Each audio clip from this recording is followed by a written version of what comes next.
నమస్తే Telangana, welcome to T News. నేను సునీల్. బులెటిన్లో ముందుగా హెడ్లైన్స్ చూద్దాం.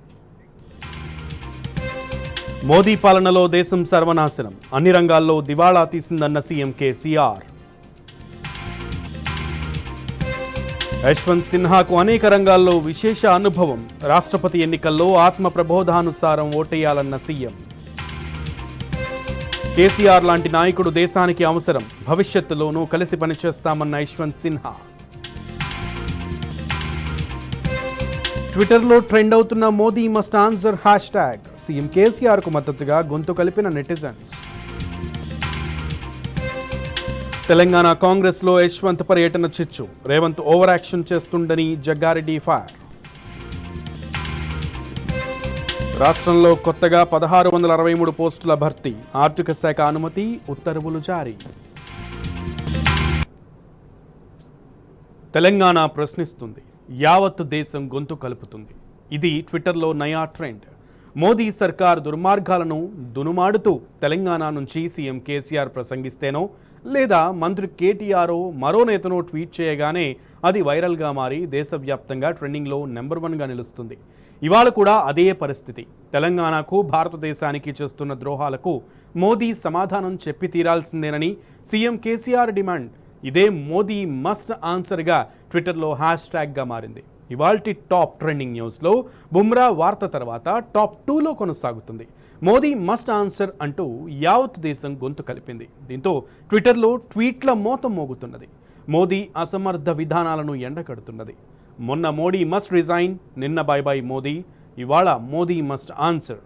ఇవి ట్విట్టర్లో టాప్ ట్రెండింగ్ న్యూస్. అంటే మోదీ పాలన పట్ల దేశ ప్రజలు ఎంత విసిగిపోతున్నారో అర్థం చేసుకోవచ్చు.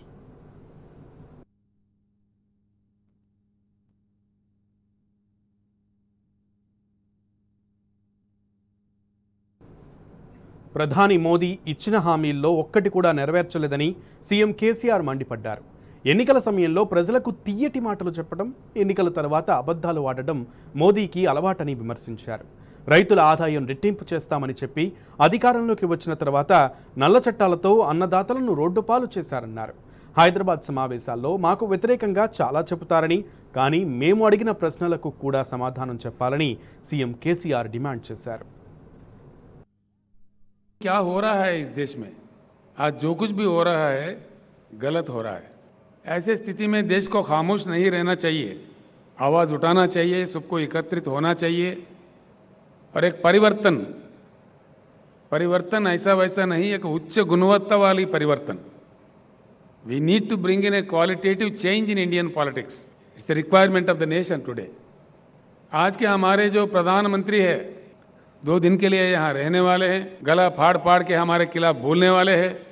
कोई बात नहीं, लोकतंत्र है, जो जिसके समझ में आए बोले, जो जिसको कहना है कहे. हम इतना ही कहना चाहेंगे, माननीय प्रधानमंत्री जी, जिस प्रकार से आप विपक्षी दलों के नेताओं पे गला फाड़ फाड़ के गलत आरोप लगाते हैं, उसी प्रकार से जो संबोधित करने वाले हैदराबाद सभा को, उसमें हमारे प्रश्नों का उत्तर दीजिए. ये मांग आज आपसे देश कर रहा है. प्रधानमंत्री जी, जब आप पहली बार चुने गए थे, जनता के साथ कई आश्वासन दिए थे, कई प्रॉमिसेस किए थे. एक भी, कम से कम एक भी आपका किया हुआ वादा पूरा हुआ क्या? हम जानना चाहेंगे. तो किया है तो किस वादा आपने पूरा किया? आपने कह दिया कि किसान का इनकम डबल करेंगे, डबल तो हुआ ही नहीं. खर्चा डबल हुआ जरूर.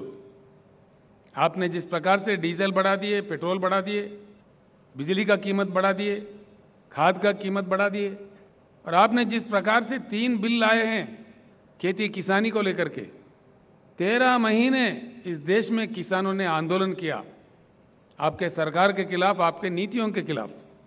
आप किस प्रकार के गंदे गंदे आरोप हमारे अन्नदाताओं पर लगा रहे थे. आपने तो उनको उग्रवादी कह दिया, खालिस्तानी कह दिया, जो आपके मन में आए मनमानी कह दिए. आपके मंत्रियों ने आंदोलनकारियों पे जीप चढ़ाए, कार चढ़ाए, मार दिए, हत्या भी किए, और उस दौरान 700 किसान वीर गति पाए. आपको इस चीज का एहसास ही नहीं है, कोई दया नहीं है. आंदोलन के दौरान जिन किसान भाइयों ने अपनी जान गंवाई है, उनको तो हम लौटा नहीं सकते, लेकिन उन परिवारों के देखभाल के लिए तेलंगाना सरकार की ओर से हमने 3-3 लाख रुपए हर घर में देने का घोषणा किया। और हाल ही में मैंने पंजाब सरकार के सहयोग से चंडीगढ़ तक जाके वहां किसानों के हाथ वो चेक दे दिए। इसके भी हमारे प्रधानमंत्री, हमारे भाजपा के नेता मजाक उड़ा रहे थे, आप तो देते ही नहीं। इस प्रकार का सरकार आप चला रहे हैं इस देश में। माननीय प्रधानमंत्री कह रहे थे, माननीय कृषि मंत्री कह रहे थे, भाजपा के वरिष्ठ नेता लोग कह रहे थे, किसानों का जिस प्रकार अपमानित कर रहे थे। अगर आपके बनाए हुए कानून सही थे, आखिर हुआ क्या? सारा देश के सामने आपको सर झुका के किसानों को माफी मांगना पड़ा। ये तो प्रधानमंत्री का आदत है। चुनाव के वक्त है मीठी मीठी बातें, चुनाव गुजर गया तो झूठी झूठी बातें। ये देश देख रहा है, देश महसूस कर रहा है। किसानों को जो आश्वासन आप दिए थे, क्या हुआ? आज तक कोई बात ही नहीं है। किसान आपको कोई सोना हीरा थोड़ी मांग रहा है। किसान, देश के किसान अपने उगाए हुए पैदावारी का मोल मांग रहे हैं, मिनिमम सपोर्ट प्राइस मांग रहे हैं, एक इज्जतदार जिंदगी मांग रहे हैं। जिस प्रकार से आप पूंजीपतियों का एनपीएस का कर्जा उतारते हो लाखों करोड़ देके, वो नहीं मांग रहे किसान मांग रहे तो अपने हक मांग रहे, अपने पैदावारी का दाम मांग रहे। वो भी देने का क्षमता आपके पास नहीं है। आप आवाज ऊंचा करके, बात करके, जो मन में आए कह के आप कहते जाओ, आगे ये नहीं चलने वाला है। इस देश में हर चीज में देश का मान मर्यादा खत्म होते जा रहा है। आपका तानाशाही दिन ब दिन बढ़ते जा रहा है, जो देश के लिए खतरा है। मैं इसीलिए सबसे हमेशा कहते आ रहा हूं और आगे कहेंगे भी। ప్రధాని నరేంద్ర మోదీ విధానాల వల్ల ప్రపంచ దేశాల ఎదుట భారత్ తలదించుకోవాల్సి వస్తోందన్నారు సీఎం కేసీఆర్. శ్రీలంకకు వెళ్లిన మోదీ అక్కడ ప్రధానిగా వ్యవహరించకుండా ఒక సేల్స్మెన్గా పనిచేశారన్నారు. గతంలో ఎన్నడూ లేని విధంగా భారత ప్రధానికి వ్యతిరేకంగా శ్రీలంకలో నిరసనలు జరుగుతున్నాయన్నారు సీఎం కేసీఆర్. ఇక మోదీ పాలనలో ఎవరూ సంతోషంగా లేరన్నారు. కిసాన్, జవాన్, యువత, చిన్న వ్యాపారులంతా మోదీ పాలనపై ఆగ్రహంగా ఉన్నారన్నారు సీఎం కేసీఆర్. बदलने वाला नहीं है, कुछ बदलाव होने वाला भी नहीं है। राजनीतिक परिवर्तन होगा, जरूर होगा, कोई परमानेंट नहीं है। मोदी जी से पहले भी कई प्रधानमंत्री बने, तो जनता जिसको मौका देता है सेवा करने का, करके अपने रोल निभा के चले जाते हैं। मोदी जी मुझे लगता है कि एक भ्रम में है कि हम ही परमानेंट है। कोई परमानेंट नहीं है, ये अननेचुरल है। इस देश में लोकतंत्र है, इसलिए परिवर्तन कभी भी संभव है, असंभव नहीं है। क्या चला रहे हैं आप? देश में क्या हो रहा है? किस प्रकार का नीतियां अपनाया जा रहा है? हर हालत से हिंदुस्तान बेहाल होते जा रहा है। किसान परेशान, बेरोजगार नौजवान परेशान, उद्योगपति परेशान, इन्फ्लेशन बढ़ रहा है, प्राइस राइज हो रहा है एसेंशियल कमोडिटीज का। आपका एडमिनिस्ट्रेशन का गुणवत्ता क्या है? क्या नतीजा मिला है इस देश को? Grass misuse of all constitutional bodies, grass misuse दिन ब दिन देखने को मिलता है इस देश में। आप हावी है, आप प्रहार कर रहे हैं। जो आपके विरोध में बोलता है उनको सताया जाता है। लोकतंत्र का खात्मा कर रहे हैं आप, लोकतंत्र का हत्या कर रहे हैं। राज्यों के सरकार को गिराने में आप व्यस्त है। अब तक 9 सरकारें आपने गिराई है, ये आपके रिकॉर्ड में है। इसका नतीजा क्या हो रहा है? किसी भी तरफ देखो बेहाल हिंदुस्तान। किसान परेशान, जवान परेशान, नौजवान बेरोजगार परेशान, उद्योगपति परेशान। कौन खुश है आपके सरकार से? सिवाय आपके भाषणबाजी के, सिवाय आपके झूठे प्रचार के, आपके अखबारी विज्ञापन से कौन खुश है? हकीकत जानने की कोशिश कीजिए। मैं आपसे मांग करता हूं, माननीय प्रधानमंत्री जी, भाइयों, मैं आपको एक बात जरूर बताना चाहूंगा। नरेंद्र मोदी जी 15वां प्रधानमंत्री है इस देश का। He is the 15th prime minister of India. इनसे पहले 14 प्रधानमंत्री और बने थे। किसी के कालखंड में भी, किसी के भी कालखंड में देश का मान मर्यादा इतना नहीं गिरा जितना आपके कालखंड में गिर रहा है। प्रधानमंत्री जी, आपके नारा है भाषण शुरू करने से पहले, भारत माता की जय। अगर आपके नारा में सही दम है, आपके रगों में बहता हुआ खून में एक बूंद में भी ईमानदारी है, सच्चाई है, तो एक बात मैं सवाल कर रहा हूं, उसका उत्तर दीजिए। कल के सभा में देश के सामने बताइए कि आपके खिलाफ किस प्रकार का जन आंदोलन चल रहा है श्रीलंका देश में, क्यों चल रहा है। आपने श्रीलंका जाके प्रधानमंत्री का रोल नहीं निभाया, बल्कि एक छोटा सा व्यापारी का सेल्समैन बन गए थे आप, देश का अपमान किए। नतीजा, श्रीलंका का जनता टूट पड़ी है श्रीलंका के रोडों पे। यह शोभा देता है हमारे देश को। अंतर्राष्ट्रीय स्तर पर देश को सर झुकाना पड़ रहा है आपके कारनामों की वजह से। क्या यह सच नहीं है? आपके मंत्री लोग, आपके प्रवक्ता लोग, आप खुद भी गला फाड़ फाड़ के बड़े ऊंचे आवाज में बोलते हो, क्यों चुप्पी साधे हुए है श्रीलंका के मामले में? कोई सरकारी प्रवक्ता अपना मुंह क्यों नहीं खोल रहा है? और आप अपने आप में, खुद में क्यों नहीं बोल रहे इस बात में? क्यों चुप्पी साधे हुए हो? क्या वजह है इसके? और इससे बड़ी चीज क्या हो सकता है? श्रीलंका पार्लियामेंट कमेटी के सामने श्रीलंका इलेक्ट्रिसिटी बोर्ड के चेयरमैन बयान दिया दुनिया के सामने खुलेआम कि भारत के प्रधानमंत्री के दबाव के कारण हमने ये कॉन्ट्रैक्ट किसी हिंदुस्तानी व्यापारी को दिया। ये क्या देश का इज्जत बढ़ाएगा? किसी भी आपसे पहले आए हुए, बने हुए किसी भी प्रधानमंत्री जी के कालखंड में ऐसे आरोप भारत पे नहीं लगे। भले ही आप खामोश हो, हम खामोश नहीं बैठेंगे। हम जरूर लड़ते रहेंगे। మోదీతో వ్యక్తిగతంగా తనకు ఎలాంటి విభేదాలు లేవని సీఎం కేసీఆర్ స్పష్టం చేశారు. మోదీ సిద్ధాంతాలతోనే తనకు అభ్యంతరమని తేల్చి చెప్పారు. రేపు జరిగే సభలో తమ ప్రశ్నలకు సమాధానం చెప్పాలని సీఎం డిమాండ్ చేశారు. మేక్ ఇన్ ఇండియా మరో బూటకపు ప్రచారం కాదా అని ప్రశ్నించారు. పక్కనే ఉన్న చైనా దూసుకెళ్తుంటే మనం చాలా వెనుకబడి ఉన్నామని ఆవేదన వ్యక్తం చేశారు. దేశ జీడీపీ దారుణంగా పడిపోయిందన్నారు. బీజేపీ విధానాలతో దేశం సర్వనాశనమైందన్నారు సీఎం కేసీఆర్. भले ही आप खामोश हो, हम खामोश नहीं बैठेंगे। हम जरूर लड़ते रहेंगे। व्यक्तिगत रूप से मुझे भी नरेंद्र मोदी से कोई लेना देना कुछ नहीं है।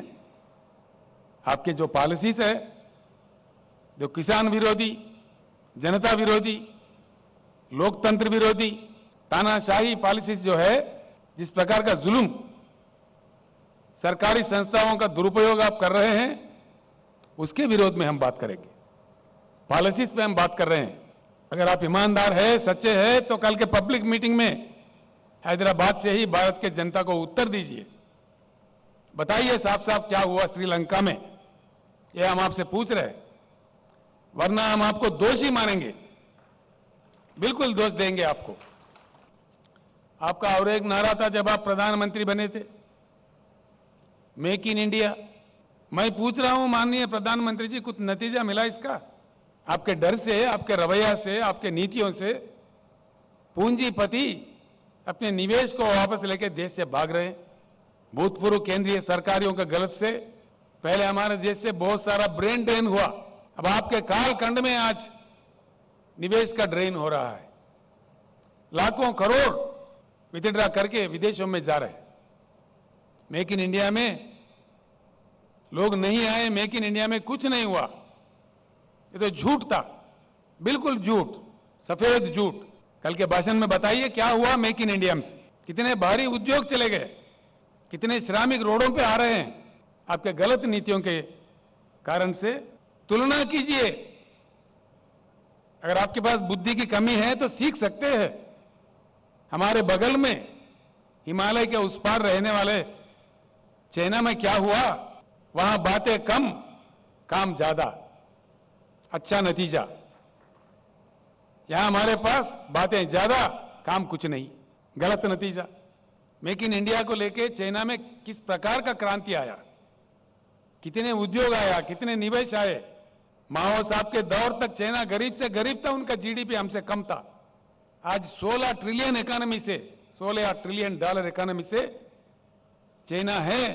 आपने देश का मजाक उड़ा दिया 5 ट्रिलियन इकोनॉमी का ख्वाब दिखा के। 5 ट्रिलियन ही मजाक था। अपने आप में हासिल होने वाला प्रगति को आपने आपका प्रचार कर लिया 5 ट्रिलियन इकोनॉमी का। खैर ठीक है, वो 5 ट्रिलियन में भी पहुंचेंगे हम लोग। आज कहां पे है हम लोग? हमारे से बुरा हाल रखने वाला चाइना, हमारे से कम जीडीपी रखने वाला चाइना, हमारे से कम कल्टिवेबल एरिएबल लैंड रखने वाला चाइना आज कहां है 16 ट्रिलियन इकोनॉमी से। आज हम कहां हैं? 3.1 ट्रिलियन डॉलर पे है हम लोग आज। इसी रफ्तार से अगर हम चले, आपके बताए हुए 5 ट्रिलियन पे भी पहुंच पाएगा हिंदुस्तान? कभी नहीं, यह असंभव है। आपके कालखंड में तो देश में हर चीज गिर गया। जीडीपी क्रैश, ये मेरा नहीं, सरकारी फिगर से इन्फ्लेशन बढ़ता, जीडीपी गिरता, प्राइस राइज तो आप कंट्रोल नहीं कर पाते, फिर किस चीज की आप कंट्रोल कर पा रहे? लाखों करोड़ों श्रमिक जो उद्योगों में काम करके के अपने जीवन बिताते, वो बेहाल है, परेशान है, मजबूर है, आंदोलन कर रहे हैं, और आप उसका अपमान करने में व्यस्त है। मोदी जी, मैं एक बात पूछता हूं, 100 साल के लिए उपयोग करने के लिए हमारे देश में भगवान हो या प्रकृति हो दिया हुआ संपत्ति है कोयला, 100 साल के लिए। और भी जियोलॉजिकल सर्वे से और भी निकल रहा है, हर साल 5 मिलियन टन से लेकर 5,000 मिलियन टन से लेकर 10,000 मिलियन टन का कोयला निकालता है जब सर्वे करते हैं। एक चीज बताइए, इतनी संपत्ति, इतने नेचुरल रिसोर्स हमारे पास रखते हुए आज विदेशों से आप कोयला क्यों मंगा रहे? दीजिए, कल उत्तर दीजिए, कल आपके भाषण में कहिए, ताकि देश जाने क्या मजबूरी है। आप मजबूर हैं आपके साहूकारों को हेल्प करने में, आप तो है मजबूर, राज्यों के सरकार पे दबाव डाल रहे, हुकुम पे हुकुम दिए जा रहे कि 10% इंपोर्टेड कोयला इस्तेमाल करो, वरना तुम्हारे कोल इंडिया से कोल सप्लाई बंद किया जाएगा। ये क्या दादागिरी है, जबरदस्ती है? ये लोकतंत्र का मान मर्यादा है? यशवंत जी, मैं आपके सामने रखना चाह रहा हूं, हमने इनकार कर दिया, आप जो मर्जी कर लो, क्योंकि हमारा एक इतिहास है, कोल इंडिया के अलावा हिंदुस्तान में एक ही राज्य है जिसके पास एक कोयला खाना है, उसका नाम है सिंगरेनी कालरीज। हमने कहा हमारे खुद का कोयला है तो हम क्यों ले?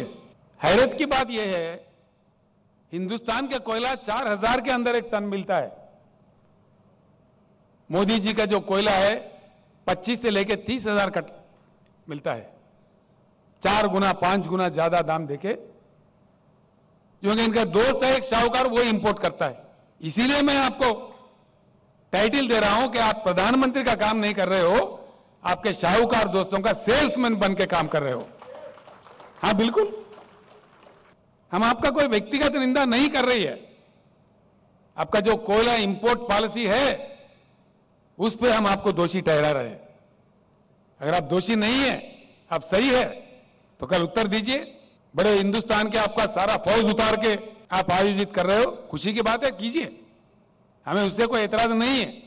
लेकिन उस सभा के दौरान जो आपका भाषण होगा, जो सवाल आज हम खड़े कर रहे हैं देश के जनता के तरफ से, इनका उत्तर हम आपसे चाह रहे हैं। अगर आप निर्दोष हो तो बताइए, देश के सामने रखिए। मेक इन इंडिया, नए उद्योग तो नहीं आए, जो ऑलरेडी है हमारे पास वो भाग रहे। फिएट कंपनी चला गया, फोर्ड कंपनी चला गया, जनरल मोटर्स चला गया, डॉटसन चला गया, यूनाइटेड मोटर्स चला गया, हार्ली डेविडसन चला गया। क्या ये सच नहीं है? यह है मेक इन इंडिया का नतीजा, ये तरीका है देश चलाने का। इंडस्ट्री भाग रहा है, निवेश का ड्रेन हो रहा है, हम स्पेक्टेटर बने रहेंगे, देश का सर्वनाश होगा। T News, #1 news channel in Telangana.